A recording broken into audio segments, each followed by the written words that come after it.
సిద్దిపేట జిల్లా చిన్న కోడూరు మండల పరిధి రామునిపట్నం గ్రామంలోని భవన నిర్మాణ కార్మికుడు వెంకటాపూర్ సురేష్ అనారోగ్యంతో మృతి చెందడం బాధాకరమని భవన నిర్మాణ కార్మిక సంఘం మండల అధ్యక్షులు చెరుకు నారాయణ అన్నారు. ఈ సందర్భంగా ఆయన మాట్లాడుతూ భవన నిర్మాణ కార్మిక సంఘం ఆధ్వర్యంలో నిరుపేద కుటుంబానికి 10,000 రూపాయలు ఆర్థిక సహాయ సహకారాలు అందజేయడం జరిగిందని అన్నారు.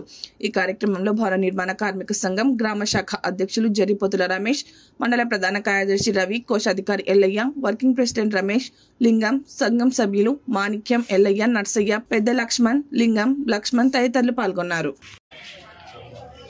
రావునిపట్ల గ్రామ భవన నిర్మాణ కార్మికుడు వెంకటాపురం సురేష్ మరణించడం చాలా బాధాకరమైన విషయం. మరియు ఈరోజు మండల భవన నిర్మాణ సంఘం నుంచి ఆర్థిక సాయం 10,000 రూపాయలు వారి కుటుంబానికి అందజేయడం జరిగింది. మరి భవన నిర్మాణ కార్మికులు ప్రభుత్వం సుత చిన్న చూపు చూడడం జరుగుతుంది.